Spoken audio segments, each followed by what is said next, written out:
नमस्कार, स्वागत है आप सभी ईपीएस 95 पेंशन धारकों का, सरकारी कर्मचारी, राज्य कर्मचारी पेंशन धारकों का। दोस्तों, केंद्रीय कर्मचारी और पेंशनर्स के लिए आई बड़ी खबर। नए साल पर सैलरी और पेंशन में होगी बम्पर बढ़ोतरी। जी हां दोस्तों, आप सभी के लिए बहुत बड़ी खबर है। इसके बारे में भी आज की इस वीडियो के अंदर बात करेंगे। वहीं दोस्तों, एक बहुत ही बड़ी खबर, जिंदा हो तो सबूत दो, नहीं तो रुकेगी पेंशन। 31 सितंबर तक भौतिक सत्यापन जरूरी, 10 दिन बचे हैं शेष। अब तक 44% का ही सत्यापन हो पाया है। इसको लेकर भी बहुत ही बड़ी खबर सामने आ रही है। ये भी दोस्तों आज की इस वीडियो में हम आपको बताएंगे।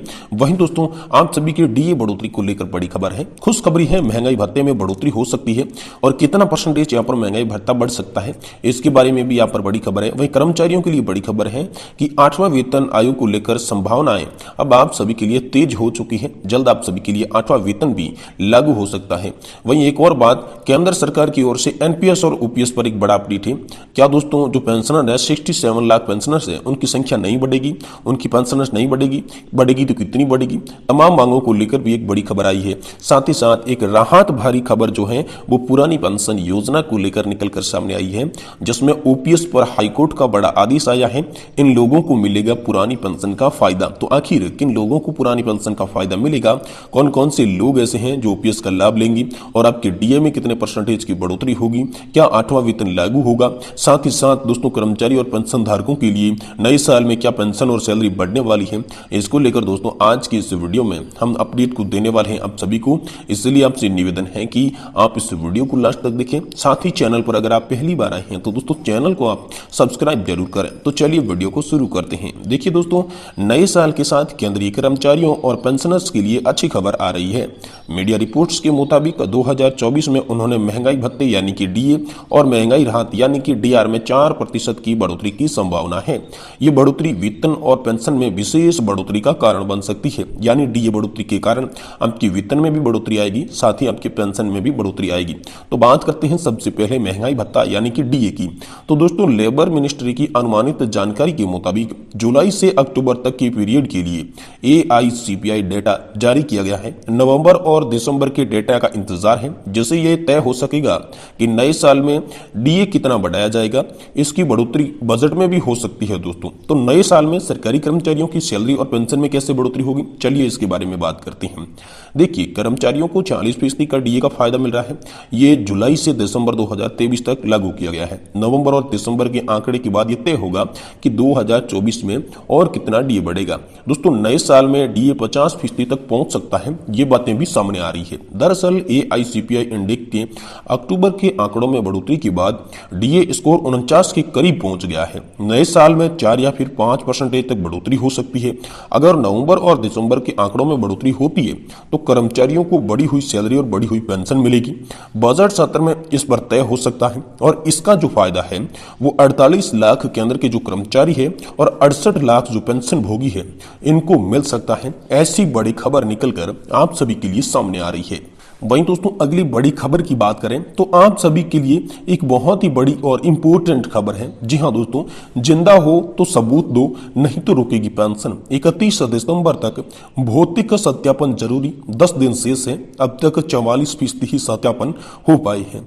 जी हां दोस्तों, अगर आप जिंदा है और सरकार की विभिन्न सामाजिक योजनाओं में पेंशन ले रहे हैं तो इसका सबूत इसी माह पर आपको देना होगा, अन्यथा आपकी पेंशन रुक जाएगी। सबूत के लिए दोस्तों आपके पास 10 दिन का समय से जिंदा होने की जानकारी के लिए सरकार के लिए एक और मौका, भौतिक सत्यापन की अवधि 1 महीना बढ़ा दी है। यानी कि पहले आपको नवंबर तक ये जो भौतिक सत्यापन होता था, आपका लाइफ सर्टिफिकेट का काम होता था, ये करने के आदेश थे, लेकिन 1 महीने की राशि अब और बढ़ा दी गई है। 1 महीने का समय दिया है।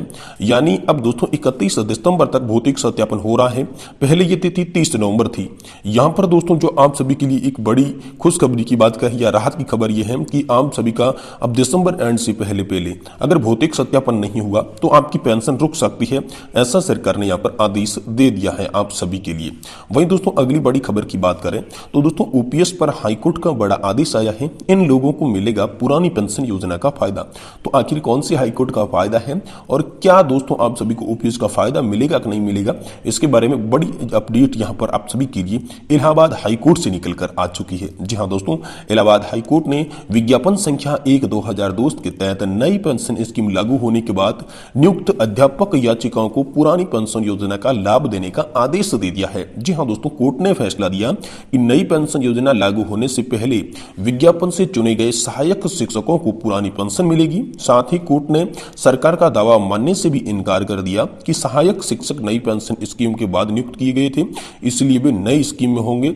नंदलाल यादव सहित कई याचिकाओं पर न्यायमूर्ति विकास ने यह आदेश आप सभी के लिए जारी किया है और उन्होंने कहा है कि 1 अप्रैल 2005 के बाद सभी अध्यापकों की नियुक्त किया गया था, इसलिए वे पेंशन व्यवस्था का लाभ नहीं ले पा रहे हैं। पुरानी पेंशन व्यवस्था का वे नए कार्यक्रम में शामिल हुए हैं, इसलिए याचिका में यह चुनौती दी गई। याचिकाकर्ता आलोक कुमार यादव ने कहा कि याचिका के अलावा चयनित और नियुक्त सभी अन्य शिक्षकों को पुरानी पेंशन स्कीम का लाभ मिल रहा है, लेकिन याचिकाकर्ता को नहीं मिल रहा है। उनके साथ भेदभाव हो रहा है।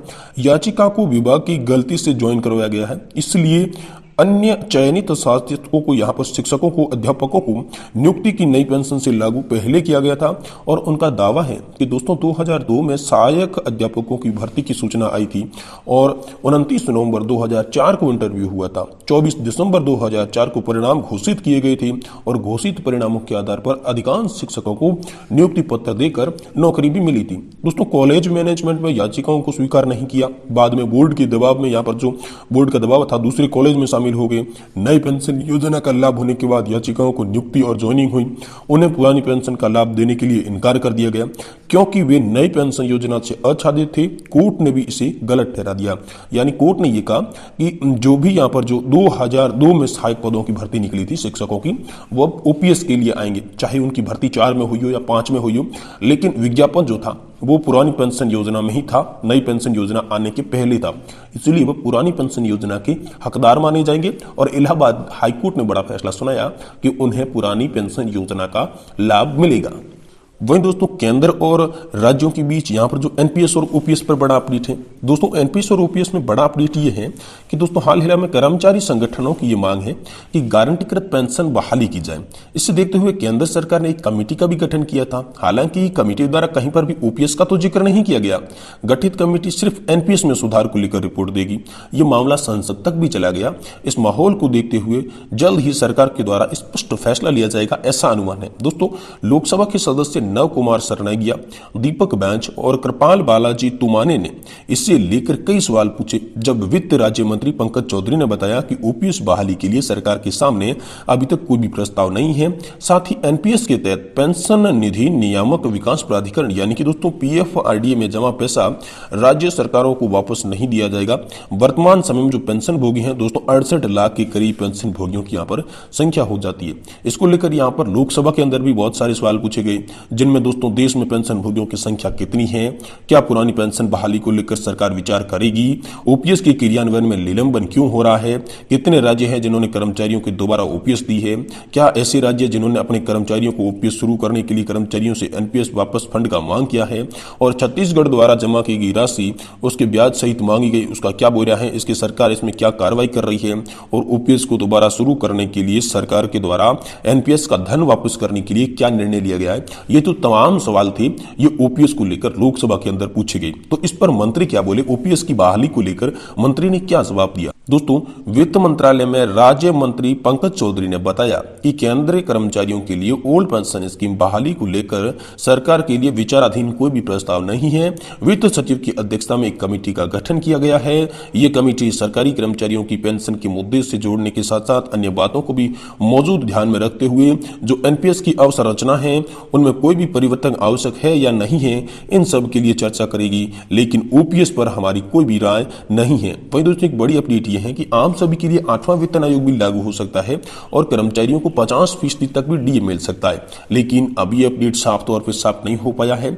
अगर आपको 50% डीए मिलेगा तो दोस्तों नया वेतन आयोग भी लागू करना पड़ेगा। इसे देखते हुए सरकार लगातार इससे आनाकानी कर रही है। इसके बारे में जैसे कोई बड़ी खबर होगी और पेंशन से जुड़ी जैसे कोई बड़ी खबर होगी हम आपको इसी चैनल के माध्यम से तुरंत देने की कोशिश करेंगे। इसलिए आपसे निवेदन रहेगा कि आप इस चैनल को सब्सक्राइब कर लें, साथ ही वीडियो को लाइक करके अपने पेंशन धारक मित्रों के साथ शेयर करें, ताकि समय समय पर आप सभी को पेंशन से जुड़ी हर बड़ी खबर सबसे पहले अवेलेबल देखने को मिल सके। तो दोस्तों, आज की वीडियो देखने के लिए आप सभी पेंशन धारक मित्रों का, दोस्तों का बहुत बहुत धन्यवाद। चलिए मिलते हैं फिर से किसी बड़े अपडेट में आने वाली नेक्स्ट वीडियो के साथ।